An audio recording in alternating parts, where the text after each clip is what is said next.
Thank you so much for joining us. Now we are going to start the webinar. ज़्यादा delay नहीं करेंगे। Students आते जाएंगे, join करते जाएंगे। सबसे पहले मैं आप लोगों को एस्ट्रोन के बारे में बता देता हूँ। एक्चुअली एस्ट्रोन इंस्टीट्यूट है जो हमारा ऑर्गेनाइजेशन है, वो 20 ईयर ओल्ड ऑर्गेनाइजेशन, 20 साल पुराना ऑर्गेनाइजेशन है। एंड मोर देन 50,000 नर्सेज हैं जो जिन्होंने अपना सर्टिफाइड कोर्स करके वो सर्टिफाइड हॉस्पिटल्स के साथ काम कर रही हैं। और 10,000 nurses currently enrolled in our institute.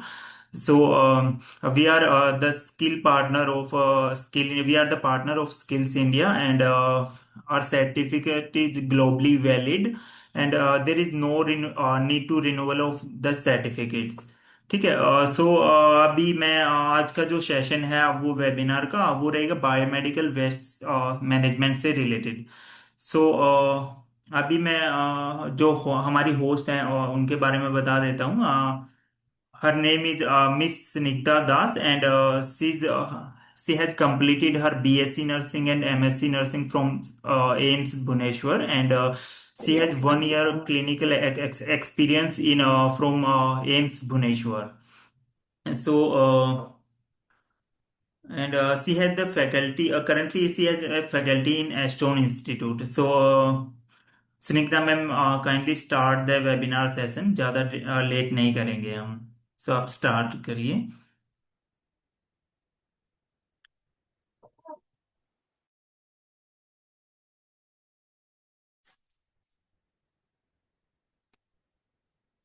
Good uh, afternoon. मेरी सभी स्टूडेंट से रिक्वेस्ट है, अपना कैमरा ऑन कर लीजिए और माइक म्यूट रखिएगा।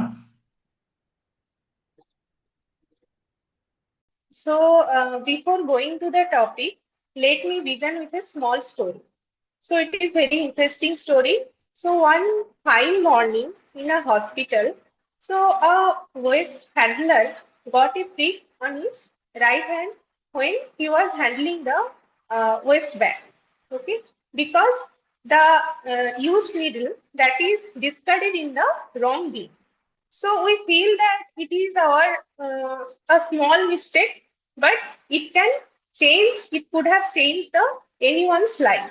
So this reminds us that biomedical waste management is not just about a waste; it is about protecting someone's life. So I am Snigdha Das. Today I am delighted to be with you to discuss the biomedical waste management. For the interruption, I think there might be either in technical error. So I could not able to share my screen. So please cooperate. So today's topic of discussion is biomedical waste management. So before going to the topic, I'll give you a brief discussion, brief timeline of this topic. Like by the end of this session, you will be able to define what is biomedical waste. Then you will be able to describe the biomedical waste management rule 2000 according to 2016. Then you will be able to describe the important amendments of biomedical waste. Then you will be able to classify the old 10 categories under the 1998 classification. Then you will be able to identify the current 4 color-coded categories, and you will be able to explain the steps of biomedical waste management. And last, you will be able to apply all these things in the real case study scenario, and we'll have an interaction through quiz and case study. So let's start. So what biomedical waste is? What do you mean by biomedical waste? So any idea from your side?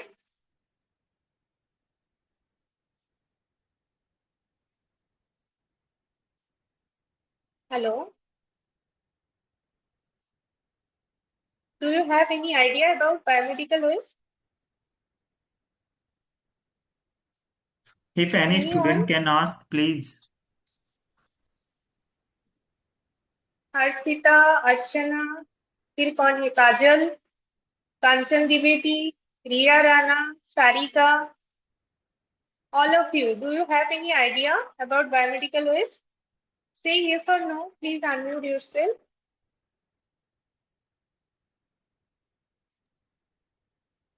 Yes, ma'am, biomedical waste is कैसे significant? जी जी बताइए.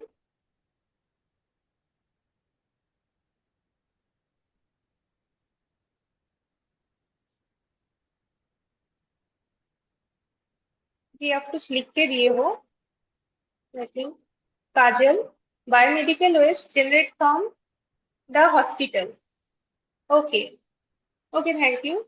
Please mute yourself. I will tell you.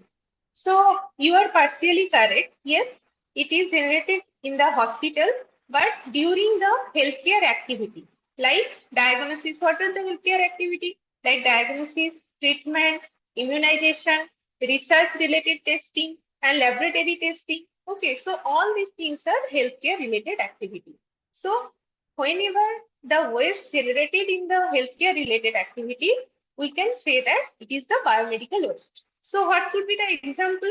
Example like blood contaminated dressing, then used needle, contaminated gloves, laboratory waste, discarded medicine, human anatomical waste, contaminated plastic bag, all these things. So we will see in the next slide what are the categories of the waste. So there were previously 10 categories of biomedical waste, but now it is evolved is 4 categories.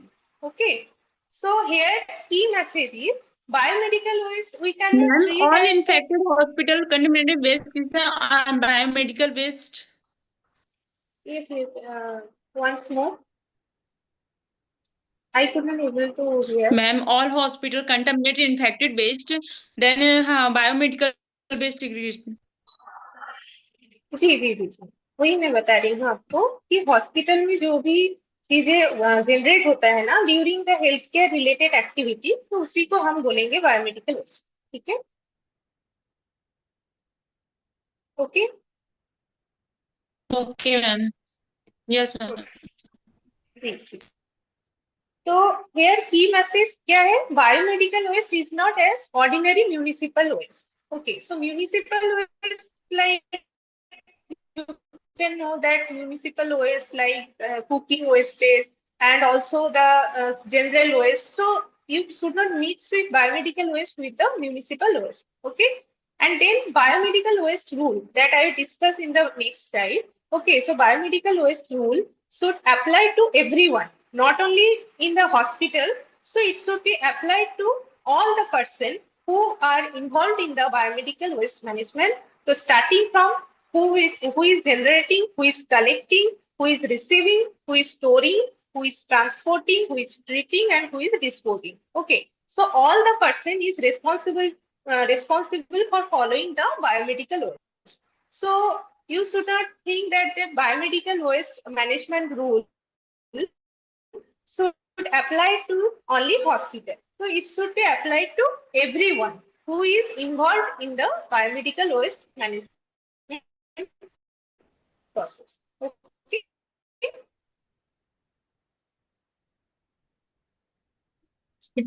Next something. So please mute yourself.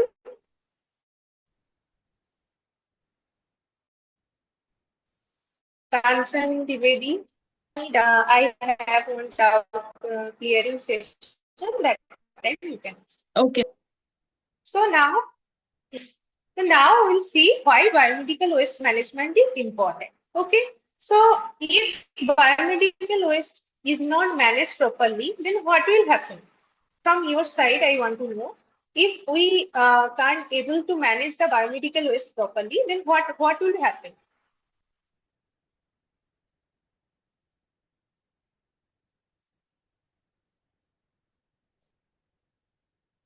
Anyone?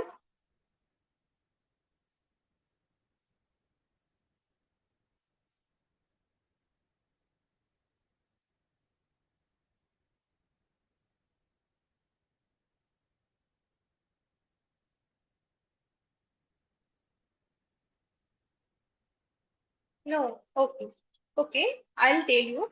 So if biomedical waste manage properly then क्या हो सकता है, जैसे कि एक needle है, needle stick injury हो सकता है, ठीक है। अगर कोई शार्प है उसको कोई गलत हमने डिस्कट कर दिया तो क्या होगा, विदाउट पंक्चर प्रूफ कंटेनर में डिस्कट किया तो क्या होगा, नीडल स्टिक इंजुरी हो जाएगा। और जिनका नीडल स्टिक इंजुरी होगा उनका इन्फेक्शन भी हो सकता है, ठीक है। और बहुत सारा, जैसे कि उन पेशेंट पे क्या प्रॉब्लम था, क्या डिजीज था, वो हमको नहीं पता है, ठीक है। तो वो निडल के थ्रू वो इन्फेक्शन भी हम पे आ सकता है। तो there is a chances of needle stick injury and there is a chances of the infection transmission, okay। Then occupational exposure, okay। So who are all the occupational person there, तो doctor है, nurses है, then lab technician है, dietitian है। तो who all are there in the hospital, they are the occupational, they can face the occupational exposure from this wrongly discarded biomedical waste. Next, if we just throw it in the open place, then it would pollute the air also, water also, soil also. So it can cause the air pollution, soil contamination and water contamination. Okay. And it could be a health hazard for the community member. Okay. And then unsafe recycling. ठीक है, अगर आपने कुछ गलत dustbin में डाल दिया, क्योंकि हर जो हमारा है चार, अभी तो न्यू गाइडलाइन में है कि पहला हमने 10 का कैटेगरी में डिवाइड किया था, ठीक है। लेकिन अभी हम लोग yellow, red, white and blue, ये चार में हम डिस्कस करते हैं। अगर हमको सात को फेंकना था व्हाइट में, लेकिन हम कोई दूसरा जगह पे डिस्कस कर दिए, ठीक है, तो उसका रिसाइकलिंग, क्योंकि हर जो हमारा डस्टबिन है कलर कोडिंग, उनका ट्रीटमेंट प्रोसेस अलग अलग होता है, ठीक है। तो अगर हम उनको दूसरा जगह पे रॉन्गली हम डिस्कार्डेड कर दिए तो ट्रीटमेंट प्रोसेस भी चेंज हो जाएगा, जो कि नहीं होना चाहिए, ठीक है। तो इसीलिए biomedical waste management is very important, because if we don't manage it properly or in an appropriate way, so it can cause the infection transmission, then needle stick injury, occupational exposure and air pollution, water pollution, soil contamination and community health hazard, okay। Next, who is at risk. तो अगर हमने ठीक से नहीं किया उसको, जो management करना है ठीक से नहीं किया, starting from segregation to disposal, तो कौन कौन रिस्क में हो सकता है। तो हम सोचेंगे कि नहीं, ये तो हॉस्पिटल में है तो पेशेंट और नर्सेस, डॉक्टर, तो ये लोग भी बस इसमें अफेक्टेड होंगे, हमारा कुछ इसमें कोई अफेक्टेड नहीं होंगे। लेकिन ऐसा नहीं है, अगर हम रॉन्गली डिस्कस किए तो फिर क्या होगा, पेशेंट, डॉक्टर, नर्सेस, ये लोग तो होंगे, साथ में हाउसकीपिंग स्टाफ जो वेस्ट हैंडल कर रहे हैं। जैसे मैंने अभी एक स्टोरी आपको बताया था ना कि किसी ने वेस्ट बैग उठाने जा रहे हैं और डिस्कट कर दिया यूज नीडल को, तो वो पर्सन, उनको हाथ में प्रिक हो गया, ठीक है। तो ये उनको भी अफेक्ट कर सकता है। तो ये रिस्पॉन्सिबिलिटी सबका है, इवन विजिटर को भी कर सकते हैं, जो वो इसको ट्रांसपोर्ट कर रहे हैं उनको भी हो सकता है, जनरल पब्लिक को हो सकता है। कैसे हो सकता है, अगर हमने खुला छोड़ दिया उसको, तो जनरल पब्लिक को पता नहीं है कि यहाँ पे शार्प है कि क्या है, इसका क्या क्या बोलते हैं, साइड इफेक्ट क्या है, इससे क्या क्या इन्फेक्शन हो सकता है, उनको कुछ भी नहीं पता, ठीक है। तो वो भी अफेक्टेड हो सकता है। तो इसीलिए it is the responsibility of everyone to properly handle the biomedical waste and manage appropriately, okay। Next, we'll discuss about biomedical waste management rule। तो मेरे पास यहाँ पे चैट पे भी कुछ आ रहा है कि अभी कौन सा रूल फॉलो कर रहे हैं, तो इसमें अभी मैं आपको बताऊंगी। तो पहला वाला था 1998 पे, ठीक है। तो this was the first dedicated biomedical waste management rule, ठीक है। तो इसको बोलते हैं biomedical waste management and handling rule 1998, ठीक है। तो इसमें क्या बोला गया था कि formal segregation, collection, treatment, disposal requirement and the 10 category of classification, ठीक है। वो 10 कैटेगरी में बाद में नेक्स्ट स्लाइड में डिस्कस करूंगी। तो आपको यहाँ पे ये इम्पोर्टेंट है कि 1998 में जो हमारा रूल आया था बायोमेडिकल वेस्ट मैनेजमेंट का, ओके, उसका 2 साल बाद फिर से अमेंडमेंट हुआ और कुछ चेंजेस हुआ। क्या चेंजेस हुआ, क्या किए ना, स्ट्रेंथन करना चाहे जो भी ऑथराइजेशन रिस्पॉन्सिबिलिटी है, फिर इम्प्लीमेंट, तो ऑलरेडी हमारा वो सब रूल्स है। अब हमको इम्प्लीमेंट करना है, ठीक ठाक करके वो चलाना है, ठीक है। तो उसके लिए वो ऑथराइजेशन को स्ट्रेंथन किया, जो भी रूल्स रेगुलेशन उसको थोड़ा सा स्ट्रेंथन किया। नेक्स्ट 2003, तो 2003 में क्या होगा, फिर से अमेंडमेंट हुआ। ओके, तो उन्होंने फर्दर क्या क्या जो भी रेगुलेटरी रिक्वायरमेंट है, उन्होंने देखा कि अभी ये सब जो भी हम लोगों ने स्ट्रेंथन किया रूल्स रेगुलेशन, उसका जो रिजल्ट है अभी इतना आया है। अब लेकिन वो एक्सपेक्टेड नहीं है, और भी अच्छा रिजल्ट एक्सपेक्टेड था। तो इसीलिए फिर से उन्होंने इम्प्लीमेंटेशन जो रूल्स है, रेगुलेटरी रिक्वायरमेंट है, उनको स्ट्रेंथन किया। ठीक है। नेक्स्ट है 2016, तो हमने बता दिया 2003 तक, उसका 13 साल बाद फिर से 2016 में आया बायोमेडिकल वेस्ट मैनेजमेंट रूल। तो previously it was biomedical waste management and handling rule in 1990, then it was amended 2 times. After that 13 years, in 2016 it was renamed as biomedical waste management rule. ठीक है।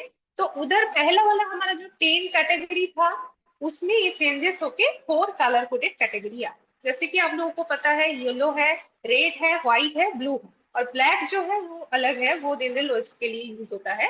तो यहाँ पे जो biomedical waste में हम लोग 4 कलर कोडेड कैटेगरी रखे। तो इसमें आप लोगों का जो भी लर्निंग पॉइंट है वो यही है कि 1998 में फर्स्ट आया था, और उसमें 10 कैटेगरी था। उसके बाद 2 बार अमेंडमेंट हो गया, उसमें स्ट्रेंथन किया रूल्स रेगुलेशन को एंड इम्प्लीमेंटेशन को। एंड 2016 में फिर से वो हैंडलिंग जो वाला पार्ट था वो उसको हटा दिया। तो यहाँ पे क्या हो गया, बायोमेडिकल वेस्ट मैनेजमेंट, ठीक है। और जो 10 कैटेगरी था वो 4 कैटेगरी। 2018 फिर से अमेंडमेंट हुआ। ओके, तो अमेंडमेंट होके क्या हुआ, उन्होंने, उनका कंसर्न था कि सिग्रीगेशन के ऊपर, क्योंकि अभी तो 4 कलर कोडेड कैटेगरी हो गया है, तो उनके लिए segregation, then treatment, disposal and operational compliance, तो ये सब चीज इसमें इंक्लूडेड है, जो कि 2018 वाला रूल है। नेक्स्ट आफ्टर 1 ईयर फिर से अमेंडमेंट होता है, ठीक है। Compliance, reporting and implementation. अब इन्होंने क्या किया, सारा चीज रूल्स रेगुलेशन और जो भी था से लेकर के ट्रीटमेंट डिस्पोजल तक, ठीक है, ये सब कुछ स्ट्रेंथन कर दिया और चीजें कंप्लायंस हो। लेकिन उसको भी तो रिपोर्ट करना पड़ेगा ना कि कोई हायर अथॉरिटी के ऊपर की चीजें ठीक ठाक चल रहा है। तो यहाँ पे वो 2019 फिर से अमेंडमेंट हुआ। ओके, तो इसमें क्या होता है, ये लोग क्या करते हैं, फिर से जो इम्प्लीमेंटेशन है उसको फिर से थोड़ा सा स्ट्रेंथन किए। नेक्स्ट अभी जो चल रहा है वो है करंट फ्रेमवर्क में, 2020 में वो शुरू हुआ था, जो कि अभी तक चल रहा है। तो इसमें क्या है, वो 2016 वाला जो बीएमडब्ल्यू रूल है वो ऑलरेडी तीन बार अमेंड हो चुका है, लेकिन अभी भी फिर से अमेंडमेंट होके जो कुछ गाइडलाइन दिया कि ऐसे ऐसे करना है, और इम्प्लीमेंटेशन के लिए एंड ट्रीटमेंट फैसिलिटीज कुछ चेंज किया, ठीक है। नेक्स्ट है important provision of the biomedical management rule, ठीक है। तो हेल्थ केयर फैसिलिटी को अगर बायोमेडिकल वेस्ट मैनेजमेंट करना है, तो हेल्थ केयर फैसिलिटी को क्या क्या चीज पहले देख लेना है, एक चेकलिस्ट होगा ना। अगर कोई बायोमेडिकल वेस्ट मैनेजमेंट कर रहे हैं तो हेल्थ केयर फैसिलिटी को जानना है कि क्या क्या हमारे पास चीजें होना चाहिए, ठीक है। तो उनको सिग्रीगेट बीएमडब्ल्यू एट सोर्स, तो हमेशा कभी भी ये जो BMW related, improper management related कुछ भी जो केस सिनेरियो होता है, तो वो क्या होता है, सिग्रीगेट शुरू में किसी ने सिग्रीगेट ठीक से नहीं किया। तो ऐसे सोचा कि जैसे कि एक नर्सेस है, ओके, तो उन्होंने सोचा, एक नर्स है, उन्होंने सोचा कि हाँ अभी मैंने इनका ड्रेसिंग कर दिया, तो जो जो चीजें था, ड्रेसिंग मटेरियल जो जो चीजें था, उन्होंने वो चीज को एक साथ रख दिया, वो इसको एक साथ रख दिया। फिर किसी को इंजेक्शन दिया, तो वो सीरीज नीडल सारा एक साथ रख दिया, ठीक है। सोचा कि लास्ट में हम डिस्कट करेंगे, लेकिन लास्ट में उन्होंने क्या कर दिया, सारा एक डस्टबिन में डाल दिया, या फिर रॉन्गली कहीं पे डाल दिया, ठीक है। तो उधर क्या होगा, उधर ये तो प्रॉब्लम हो गया, क्योंकि शुरू में इनको सिगरेट करके ही डालना था। तो इसके बाद वाला जो प्रोसेस है हमारा 7th स्टेप है, बायोमेडिकल वेस्ट मैनेजमेंट का, तो सारा प्रोसेस गलत हो जाएगा। शुरुआत का जो सिग्रीगेशन का अगर हमारा रॉन्ग हो गया तो सारा प्रोसेस गलत हो जाएगा। नेक्स्ट है use prescribe colour coded bag and container. ठीक है, तो आपको जो वेस्ट जिस बैग में, जिस कलर का बैग में जाना है उसमें डालना है। नेक्स्ट है prevent mixing with general waste. तो हमारे पास जनरल वेस्ट भी होगा तो उसके साथ mix up general waste disposal process सारा अलग है। नेक्स्ट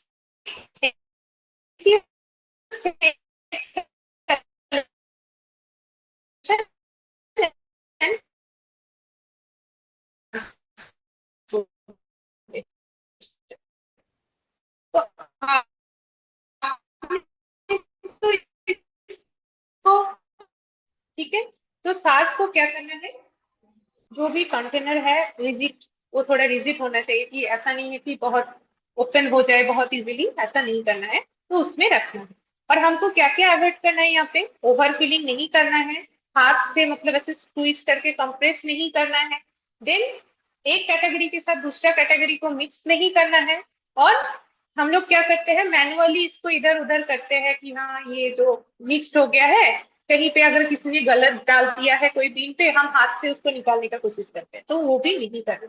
ठीक है, तो यहाँ का बोलने का मतलब ये है, कलेक्शन प्रोसेस में आपको क्या करना है, प्रॉपरली कलर कोडेड बीन पे उसको भरना है, उसके बाद लेबल करना है, बारकोड लगाना है, देखना है कि कहीं पे तो लीकेज नहीं है, और अच्छे से क्लोज करना है। सार्फ के लिए तो रिजिड कंटेनर यूज करना है, और ओवर फिलिंग आपको नहीं करना है, हाथ से कंप्रेस नहीं करना है, मतलब उसके साथ कोई छेड़खानी नहीं करना है। ठीक है, तो ये है हमारा कलेक्शन का प्रोसेस।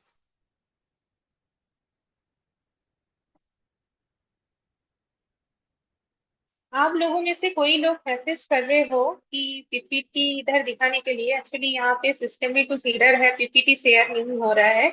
तो आप लोगों को मतलब अभी तो ऑप्शन ही है, मैं आप लोग को बता रही हूँ, आप थोड़ा एक्टिव होके सुन लो, क्योंकि यहाँ पे पीपीटी शेयर करने का ऑप्शन कुछ तो प्रॉब्लम हो रहा है। ठीक है,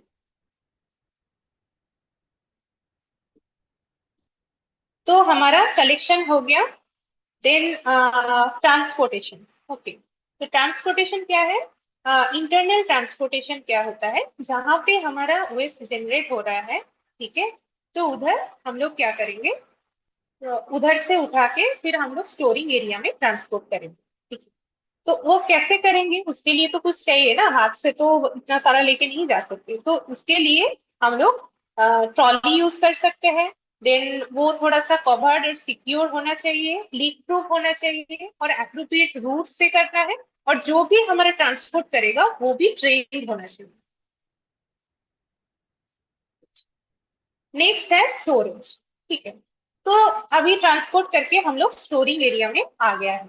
तो इधर क्या होगा, स्टोरेज मतलब ये ऐसा नहीं है कि बहुत मतलब बहुत टाइम तक स्टोर होगा, ये है हमारा टेम्पोररी स्टोरेज। ठीक है, तो टेम्पोररी स्टोरेज एरिया थोड़ा क्लीन होना है, सिक्योर होना है, और जो जहाँ पहले से ही पता होगा कि ये हमारा सेंट्रल स्टोरेज एरिया है। ठीक है, तो वो लेवल रहेगा, फिर वो क्लीन सिक्योर होगा, और क्या होगा, जो हम हमको जो ऑथराइज पर्सनल है, मतलब जो जो लोग ऑथराइज है, वो उस चीज को इजिली एक्सेस कर पाए, मतलब वो एरिया को इजिली एक्सेस कर पाए, और उस एरिया में कोई भी जैसे एनिमल या फिर कोई भी पेस्ट या फिर कोई पब्लिक, बाहर वाला पब्लिक, वो लोग ना आ पाए, तो ये सब चीजों से प्रोटेक्ट करना। तो यहाँ पे इम्पोर्टेंट क्या है, biomedical waste should not remain unnecessary long at the health care facility. ठीक है, तो आपको ये देखना है कि जो जो भी वेस्ट है उनको अप टू 48 आवर्स हम रख सकते हैं, उससे ज्यादा हम लोग अननेसेसरीली रख नहीं सकते हैं, क्योंकि उससे जो भी है हमारा इन्वायरमेंट, देन स्मेल तो बहुत बुरा आएगा। ठीक है, तो ये सब चीजें, ये प्रॉब्लम हो सकता है, तो इसीलिए जो भी स्टोरिंग एरिया पे हम लोग को अप्रोप्रिएट टाइम तक ही, 48 आवर्स तक ही स्टोर करके रखना है। नेक्स्ट आ रहा है हमारा ट्रीटमेंट मेथड। ठीक है, तो ट्रीटमेंट मेथड के लिए बहुत सारा मेथड है, जैसे कि ऑटोक्लेविंग है, देन इंसिनरेशन है, देन हमारा केमिकल डिसइंफेक्शन है, हाइड्रोक्लेविंग है। ठीक है, तो ये सब हमारा है। तो ऑटोक्लेविंग के लिए क्या है, ऑटोक्लेविंग आप लोगों को पता है, इसके लिए 121 डिग्री सेंटीग्रेड हमारा टेम्परेचर यूज होता है and 15 psi 15 pound square inch, और होल्डिंग टाइम होता है 15 to 30 मिनट्स। तो इसमें क्या होता है, ये प्रोसेस यूज होता है for killing the micro organism, like this is use for the infectious waste, then plastic waste, sharp, तो ये सब के लिए हम लोग ऑटोक्लेविंग यूज करते हैं। नेक्स्ट है इंसिनरेशन। तो इंसिनरेशन में क्या होता है, देखो इसमें हाई टेम्परेचर पे पैथोजन को थोड़ा सा बर्न करते हैं ताकि वो डिस्ट्रॉय हो जाए, और जो हमारा वेस्ट का जो वॉल्यूम है उसको बर्न करेंगे तो थोड़ा कम हो जाएगा, तो वॉल्यूम कम होगा, फिर पैथोजन वो भी डिस्ट्रॉय हो गया। ठीक है, तो ये वाला जो इंसिनरेशन प्रोसेस है ये किनके लिए, मतलब कौन कौन सा वेस्ट के लिए यूज होता है, anatomical waste, soil waste, then certain pharmaceutical waste के लिए यूज होता है। नेक्स्ट आता है हमारा केमिकल डिसइंफेक्शन। ठीक है, तो chemical disinfection use chemical such as the sodium hypochloride 1%। Okay, ये वाला जो केमिकल डिसइंफेक्शन यूज होता है लिक्विड वेस्ट के लिए, फिर हमारा सरफेस क्लीनिंग के लिए यूज होता है, एंड जो जो हमारा सिलेक्टिंग क्या बोलते हैं इंफेक्शियस मटेरियल है, सिलेक्टेड इंफेक्शियस मटेरियल के लिए हम लोग यूज करते हैं केमिकल डिसइंफेक्शन। नेक्स्ट है हाइड्रोक्लेविंग। तो नाम से पता चल रहा है कि हाइड्रो मतलब है, ठीक है, तो इसमें क्या होता है, हाई प्रेशर में स्टीम, जो सैचुरेटेड स्टीम वो यूज होता है। क्यों यूज होता है, क्योंकि यहाँ पे डिसइंफेक्ट करने के लिए, तो विदाउट कॉम्बर्सन, तो विदाउट मतलब यहाँ पे जलाना नहीं है, बस इनको स्टीम में थोड़ा सा सैचुरेटेड स्टीम देके मैकेनिकल मिक्सिंग करना है और डिसइंफेक्ट करना है। ठीक है, देन माइक्रोवेविंग। तो माइक्रोवेविंग क्या है, माइक्रोवेविंग में माइक्रोवेव एनर्जी जनरेट होता है। ओके, तो इसमें भी माइक्रो ऑर्गेनिज्म को डिस्ट्रॉय करने के लिए हम लोग यूज करते हैं। ये भी इंफेक्शियस होस्ट का ट्रीटमेंट प्रोसेस के लिए यूज होता है। नेक्स्ट होता है स्ट्रेटिंग एंड म्यूटिलेशन। ठीक है, तो स्ट्रेटिंग में क्या करते हैं, जो जो हमारा वेस्ट है तो उसको हम छोटे छोटे पीस में काटते हैं। आप लोगों का जैसे कि साग हो गया, फिर प्लास्टिक वेस्ट हो गया, तो इसके लिए स्ट्रेटिंग और म्यूटिलेशन यूज होता है। क्योंकि जैसे कि आप लोग देखे हो प्लास्टिक का जो बोतल है वो फिर से अभी तो नहीं होता है, लेकिन प्रीवियसली ये प्रॉब्लम होता था कि सीरिंज है, फिर प्लास्टिक का कोई चीज है तो वो फिर से यूज कर देते। तो इसीलिए ये वाला जो प्रोसेस है जो आपको मैं बता रही हूँ स्ट्रेटिंग और म्यूटिलेशन, तो उसमें क्या करते हैं, उसको जब वो यूज हो जाता है उसको छोटा छोटा काट काट देते हैं ताकि रीयूज और ना हो। ठीक है, देन प्लाज्मा पाइरोसिस। तो प्लाज्मा पाइरोसिस में इसमें एक्सट्रीमली हाई टेम्परेचर का प्लाज्मा यूज होता है। ठीक है, जो इसमें क्या होता है, हमारा ऑक्सीजन, ये जो हमने बोल दिया कि प्लाज्मा जो है इसमें ऑक्सीजन को थोड़ा सा लिमिटेड रखना है, ऑक्सीजन का यूज, तो इसमें क्या हो जाएगा, आपका ऑर्गेनिक जो सब्सटेंस है वो गैस फॉर्म करेगा और थोड़ा थोड़ा रेसिड्यू फॉर्म करेगा। ठीक है, तो ये है हमारा प्लाज्मा पाइरोसिस। नेक्स्ट है डीप बुरियल। तो डीप बुरियल मतलब जहां पे अदर और कोई ट्रीटमेंट प्रोसेस अवेलेबल नहीं है, और जो वेस्ट है वो ज्यादा कुछ इंफेक्शियस नहीं है, तो हम लोग क्या करते हैं, उसको एक जगह पे सिक्योर फील्ड में उसको मतलब डीप करके हम लोग उसमें रखते हैं वेस्ट को, उसके बाद सॉइल से उसको कवर कर देते हैं। ठीक है, तो ये हमारा हो गया क्या, ट्रीटमेंट मेथड। ओके, तो starting from autoclaving, then incineration, chemical disinfection, hydroclaving, then microwaving, shredding or mutilation, then plasma pyrosis, and last is the deep burial. ठीक है, ओके।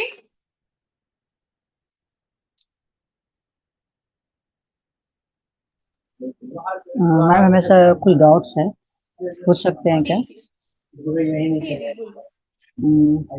मैम जहाँ पे ऑटोक्लेव नहीं होती है, जैसे नैको के अकॉर्डिंग या हम लोग बीएमडब्ल्यू के पॉलिसी की ब्लड का वैक्यूम क्लीनर जब सैंपल्स बच जाते हैं उसको ऑटोक्लेव करना है, बट जहाँ ऑटोक्लेव फॉलो नहीं होती तो उस कंडीशन में हम लोग क्या कर सकते हैं? ऑटोक्लेव नहीं होगा तो आपको पहले देखना है कि वो कौन सा टाइप का वेस्ट है। ठीक है, तो अगर ऑटोक्लेव नहीं होगा तो उसका दूसरा ऑप्शन होगा, जैसे इंसिनरेशन हो सकता है, तो आप वो यूज कर सकते हैं, जैसे कि according to the hospital policy. ठीक है, मैम हम लोग जैसे ब्लड बैग जो बच जाती है या वैक्यूम क्लीनर, तो हम लोग जैसे हम लोग का माइक्रो जेनेटिक्स से जो हम लोग को टाई अप रहता है, तो बट वो लोग के पास भी स्कूल नहीं है ऑटोक्लेव का, और हम लोग के पास ऑटोक्लेव का सिस्टम नहीं है।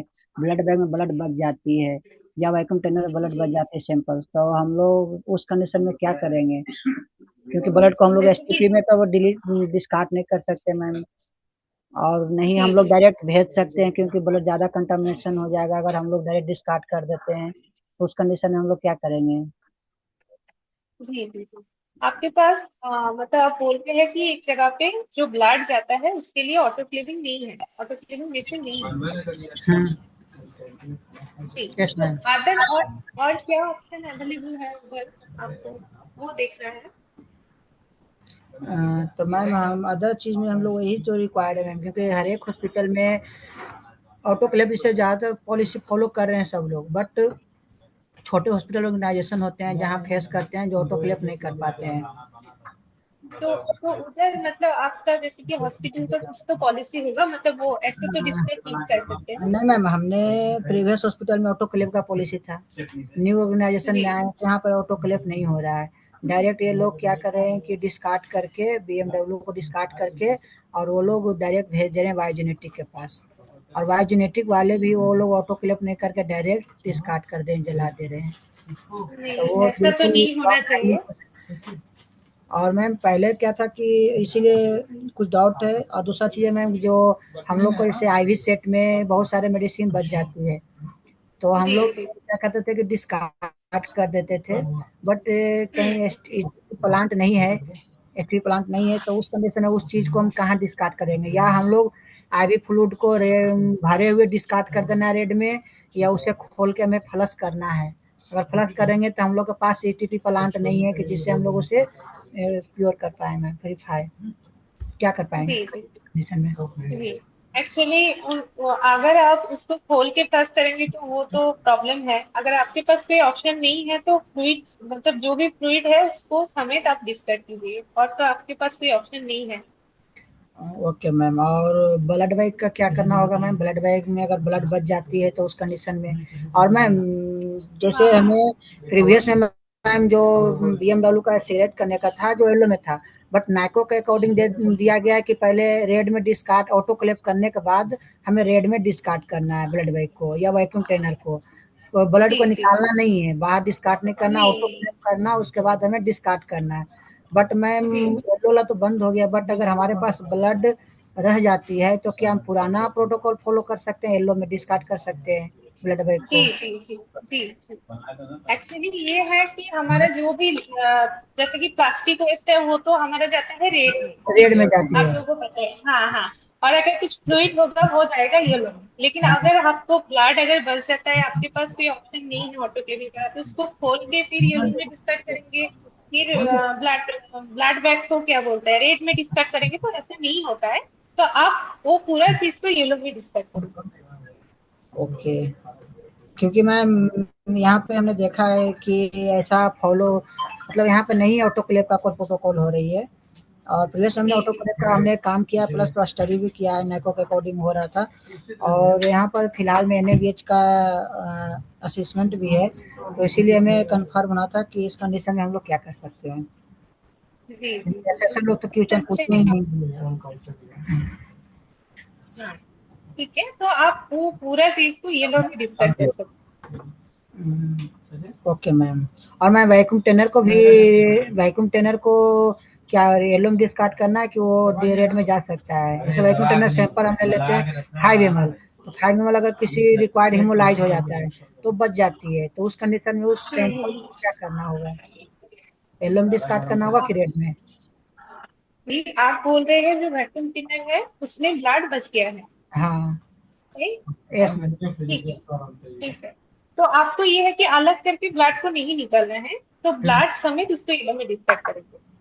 येलो में? यस। तो मैम वो प्लास्टिक की बनी हुई है ना, तो थोड़ा उस पे अगर प्लास्टिक आइटम होता है कंटामिनेटेड या नॉन कंटामिनेटेड ट्यूबिंग्स हैं, प्लास्टिक आइटम्स रेड में जी जाते जी हैं, तो उसमें जी तो जी मैम जी। कंटामिनेटेड ऑलरेडी ब्लड का है, और दूसरी चीज है प्लास्टिक की बनी हुई है। और जी डब्ल्यू क्या सीडीसी के गाइडलाइंस के अकॉर्डिंग हम लोग ब्लड को बाहर निकाल नहीं सकते हैं, तो उसके अंदर ब्लड जी। बचा हुआ है, हम्म। तो क्या कर सकते हैं मैम? जी, कोई आपको बहुत उसके लिए जैसे कि हमारा हो गया यूरिन बैग है, उसमें यूरिन नहीं है, ठीक है, तो आप उसको कहाँ पे डिस्कस करेंगे? रेट पे करेंगे, रेट में राइट? डिस्कार्ड करेंगे, यस मैम। हाँ। हाँ। लेकिन आपका ब्लड बैग हो गया, उसमें ब्लड बच गया है, तो आपको वो ब्लड बैग और जो भी ब्लड है उसको अलग करके निकलना नहीं है, उसको येलो में डिस्कस करें। ओके, अगर आपके पास कोई ऑप्शन नहीं है तो आप उसमें ही डिस्कस करना पड़ेगा आपको। ओके। ओके, वैक्यूम टेनर को भी उसी में डिस्कार्ड करना होगा, अगर ब्लड लगा हुआ जी, ब्लड है तो उसके अंदर। ब्लड अगर अंदर है तो तब उसमें डिस्कस। Okay, yes ma'am. और जो आईवी फ्लूइड वगैरह जो बचता है वो अगर उसमें मतलब डिस्कार्ड करने, क्योंकि एटीपी फैसिलिटी प्लांट नहीं है, तो उसमें अगर बच जाता है फ्लूइड हो में कोई भी मेडिसिन होते हैं डाइल्यूट किया हुआ रहता हाँ। है, डिस्चार्ज आता है पेशेंट या डीप कर जाता है तो उस कंडीशन में बच जाती है मेडिसिन, तो उस कंडीशन वो हम्म। मेडिसिन को येलो में करना है या रेड में करना है? हाँ, अगर वो साइटोटॉक्सिक मेडिसिन है, कुछ एक्सपायर्ड मेडिसिन है, तो हाँ, उसको आपको येलो में डिस्कस करना ओके, अदरवाइज हम रेड में डिस्कार्ड कर सकते हैं। है। जी जी। अगर मैम साइटोटॉक्सिन मेडिसिन ड्रग नहीं हो हाँ हाँ। तो रेड में हाँ, डिस्कार्ड कर सकते हैं, अगर साइटोटॉक्सिन में ड्रग हो तो हम लोग रेड में डिस्कार्ड, येलो में डिस्कार्ड करेंगे। येलो में डिस्कस, जी जी। Okay, okay ma'am. Ma'am, I am little confused. Ma'am, why Vacutainers will go in a yellow bag when they are plastic and contaminated? जी, एक्चुअली उसके अंदर जो है हमारा जो क्या बोलते हैं ब्लड है, तो उसको हम अगर इसमें डिस्कस करेंगे रेट में, तब भी तो दिक्कत हो जाएगा, मतलब उसके करके अलग करके तो हम उसको फेंक नहीं सकते हैं ना। तो यही ऑप्शन बच जाता है, क्योंकि अभी जो नया जो चीजें आया है इसमें यही बोला गया है कि अगर कुछ बॉडी फ्लूइड्स का कुछ होगा तो उसको हम येलो में डिस्कस करें। Okay. Ma'am, and one more question. For example, eye bottles which we are using and they have medicine in it. So where should we discard them? यही वाला मतलब उन्होंने मुझे पूछा कि आप बोल रहे हैं कि आईवी फ्लूइड जो है वो बच गया है या No, फिर no, मेडिसिन है। eye drops, eye drops. Eye drops है, तो वो अगर कुछ ऐसा नहीं है कि साइटोटॉक्सिक नहीं है, कुछ नॉर्मल है, तो आप उसको इसमें डिस्कस कर सकते हैं, क्या बोलते हैं, अगर प्लास्टिक कुछ है तो उसमें आप रेट में कर सकते हो, और अगर साइटोटॉक्सिक कुछ है या फिर एक्सपायर्ड है तो उसके लिए आप योलो में डिस्कस। Okay.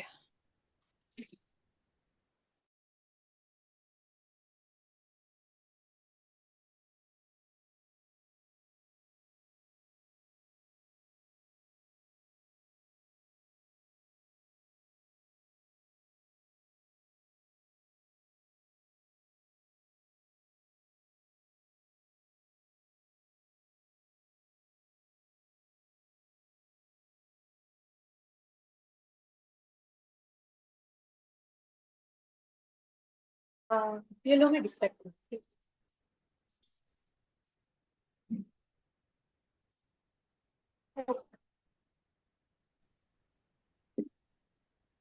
मैम, मुझे और एक डाउट था। मैं आई हॉस्पिटल में काम करती हूँ और हम ओटी में हैं, तो जो हम ड्रेप यूज करते हैं पेशेंट को कवर करने के लिए वो प्लास्टिक रहता है, और उसमें पेशेंट का आई से फ्लूइड जाता है या सोल्यूशन, तो वो रेड में जाएगा या येलो में जाएगा? मतलब उसमें आप बोल कि फिट लगा हुआ है प्लास्टिक। हाँ, प्लास्टिक के ऊपर बिटाडिन जाएगा और आरएल सोल्यूशन जाएगा। नहीं, उसमें आपको प्लास्टिक है तो आपको रेट नहीं करना है। रेड में ही करना क्योंकि है। विटाडिन, हाँ हाँ, विटाडिन आ रही तो ऐसा कुछ है नहीं कि उसमें कॉन्टेजियस हो। नहीं, लेकिन पेशेंट के आंख में से फ्लूइड भी जा सकता है, so patient related fluid, that's why I asked. ये फिर लेकिन लेकिन ये जो आपका है, जैसे कि हम लोग कोविड के टाइम में जो करते हैं ना, वो जो एप्रन वगैरह होता है, जो भी चीजें हैं वो हम रेट में ही डिस्कस करते हैं। ठीक है, तो ऐसा वाला अगर ब्रेक अगर कुछ होगा प्लास्टिक का तो उसको रेट में हम डिस्कस करते ओके मैम, थैंक यू। हैं। ओके, तो आप थोड़ा और बचा है लिक्विड पार्टिकल वेस्ट, उसको खत्म कर दे। Okay.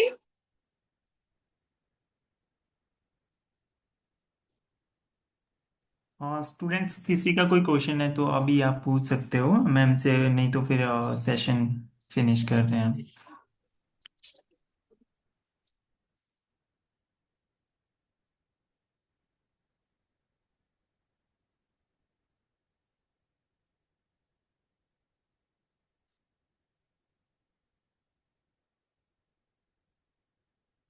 Ma'am, I have one question. Non infectious अगर अगर लिक्विड पार्ट में है मैम और अगर सॉलिड पार्ट में है तो दोनों का अलग अलग डिस्कार्ड करना चाहिए कि अलग एक ही साथ डिस्कार्ड करना चाहिए? सूखा कचरा या भींगा कचरा होता है मैम, जो जैसे अगर नॉन इन्फेक्शियस होती है तो दोनों का अलग अलग जनरल वेस्ट के हिसाब से डिस्कार्ड करना चाहिए या दोनों को मिक्स हम डिस्कार्ड कर सकते हैं? क्योंकि मैम समझ इस पे भी बैन लगी मतलब पहले। हाँ हाँ हाँ हाँ, जैसे आप बोलना चाहते हैं कि कुछ सूखा है और कुछ आपका वेट वेस्ट है, ठीक है, हम्म, तो जनरल वेस्ट है, तो हाँ, उसको आप कहाँ पे डिस्कस करेंगे, राइट? हम्म, हाँ, तो इसके लिए आप देखो, जैसे कि हमारा तो हॉस्पिटल में जनरल वेस्ट के लिए हमारा क्या हो जाता है, ब्लैक बिन होता है, ठीक है। लेकिन आप लोग देखोगे ड्राई वेस्ट के लिए एक हमारा क्या बोलते हैं, ग्रीन कलर का एक आता है डब्बा, और जो वेट वेस्ट है उसके लिए हमारा ब्लू कलर का एक डब्बा आता है, अलग करके, मतलब उसमें जनरल वेस्ट ही डिस्कार्ड होता है, ठीक है। मैम तो ऐसा, क्योंकि जो वाय जो हम लोग को नगर निगम जो टाई अप रहता है ना इन्फेक्शियस के लिए, जो हम लोग 85% रहती है, तो अगर ग्रीन हम्म में अगर जो हम लोग डिस्कार्ड करते हैं, गवर्नमेंट की पॉलिसी अगर यूज करते हैं, अगर दोनों अलग अलग हम्म डिस्कार्ड करते हैं हम लोग, जैसे ब्लैक और ग्रीन में यूज करते हैं, तो ग्रीन के लिए जैसे हम लोग वेजिटेबल वगैरह यूज करते हैं, लिनिन वगैरह के लिए यूज करते हैं ज्यादातर, तो अगर उसमें हम लोग गीला पदार्थ हम लोग मतलब डिस्कार्ड कर सकते हैं ना?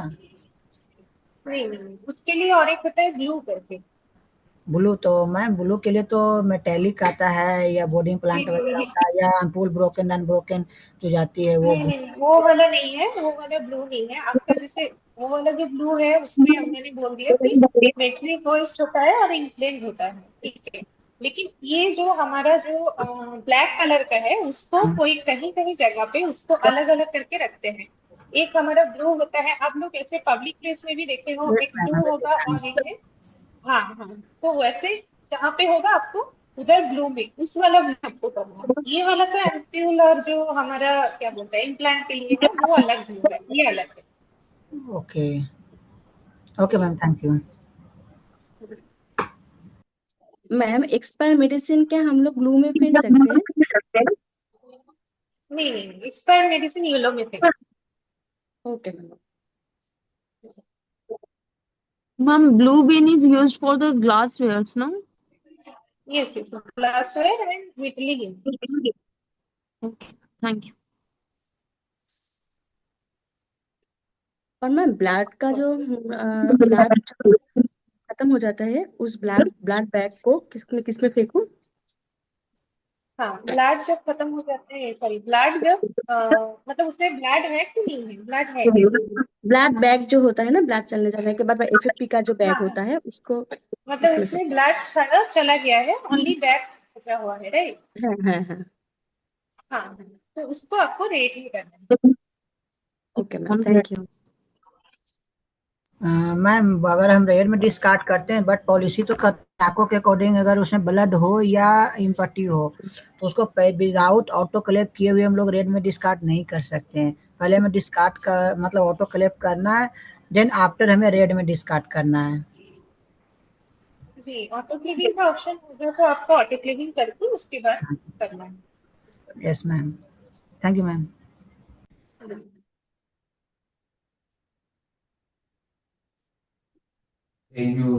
Okay Snigdha ma'am, thank you so much for the wonderful session. अभी हम फिनिश करने जा रहे हैं सेशन को। So thank you students, all the students जिन्होंने ज्वाइन किया, and once again thank you thank you for sir. Snigdha ma'am. Yes Amit. Thank you sir. Okay welcome. चलो ठीक है, मैं फिनिश कर रहा हूँ। Okay, thank you ma'am.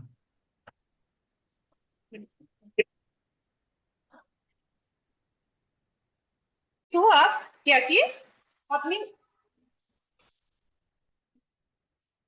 तो ये सबके थ्रू क्या है, आपने नॉलेज दिया, फिर उनको पता है कि क्या करना है क्या नहीं करना है, और उनको जो सेफ्टी किट होता है जैसे कि पीपीई किट है, ठीक है, तो वो सब हैंडलिंग के टाइम में वो सब चीजें प्रोवाइड करना है, मतलब इंश्योर करना है कि उनके पास वो है, वो सब कुछ पहन के फिर ये वाला कर।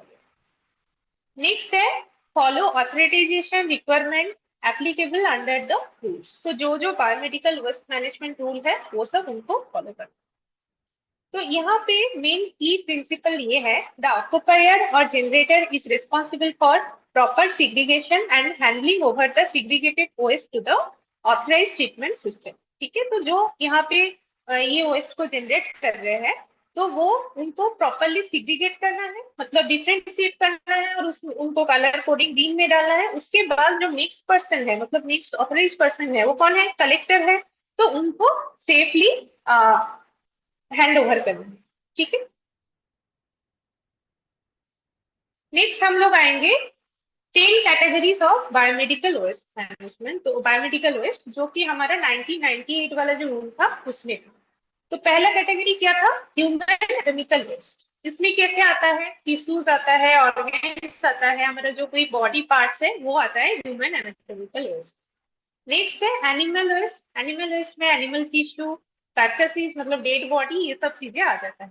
थर्ड में आता है माइक्रोबायोलॉजी एंड बायोटेक्नोलॉजी वेस्ट। तो इसमें जैसे कि आप लोग का कल्चर, स्पेसिमेन, वैक्सीन, ये सब चीजें आ जाता है।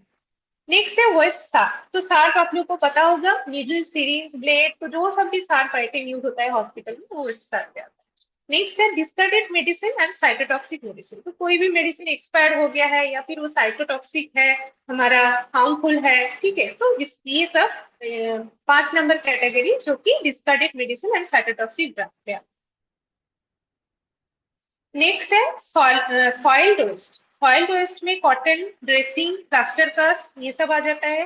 सॉलिड वेस्ट में tubing, catheter, then IV set, ये सब चीज आ जाता है। लिक्विड वेस्ट जैसे कि लेबोरेटरी वॉशिंग, क्लीनिंग वेस्ट, ये सब हो गया। देन इंसिनरेशन एश, तो एश फ्रॉम बीएमडब्ल्यू इंसिनरेशन, ठीक है। Then chemical waste like disinfectants, जैसे कि आप लोग का हो गया सोडियम हाइपोक्लोराइड 1%, देन इंसेक्टिसाइड है, केमिकल्स है, ओके। तो ये सब हमारा है 10 कैटेगरी। तो 10 कैटेगरी में क्या क्या है, फर्स्ट है human anatomical waste, okay. Second है animal waste.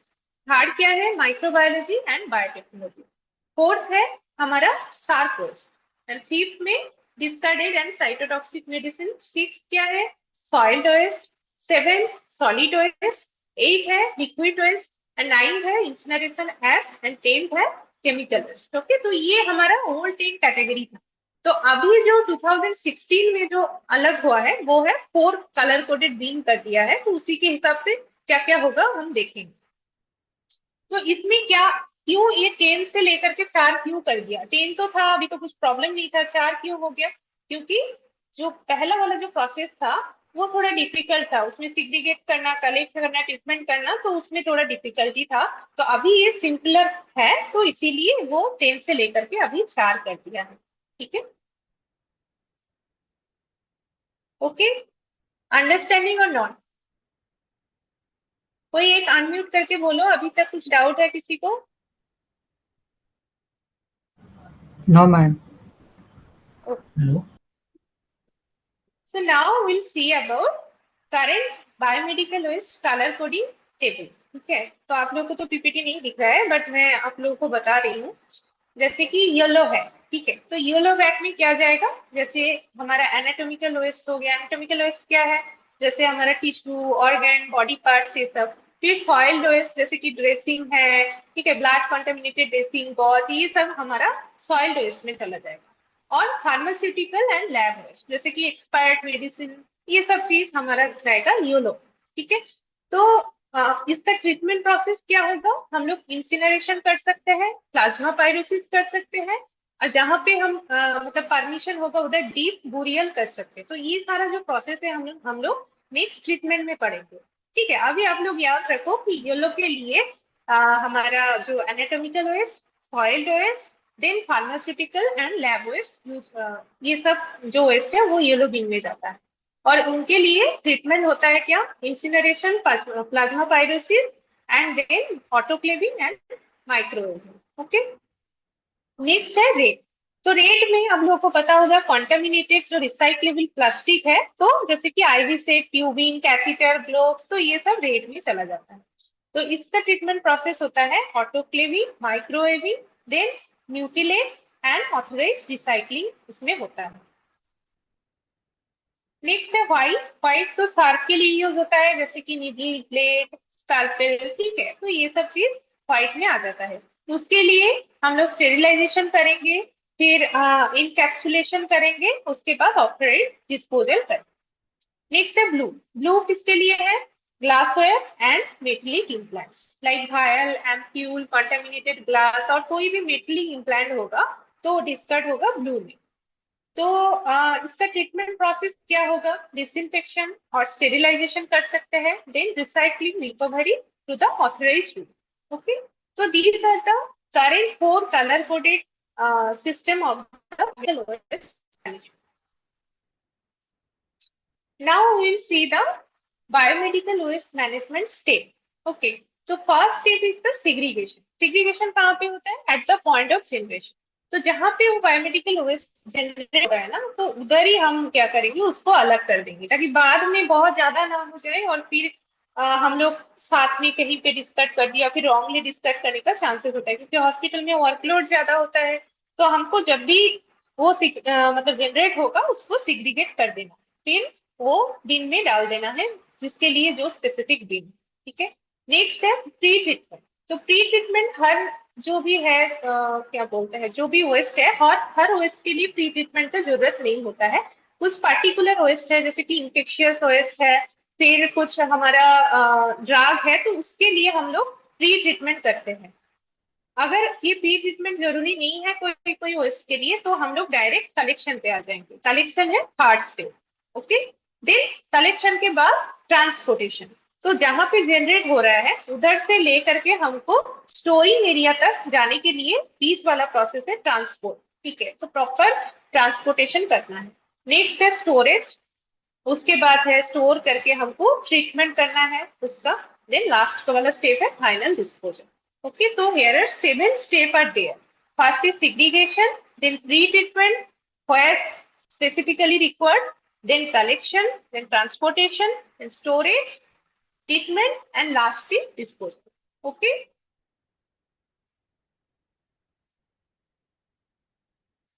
So now we'll see about the first step. So first step is segregation.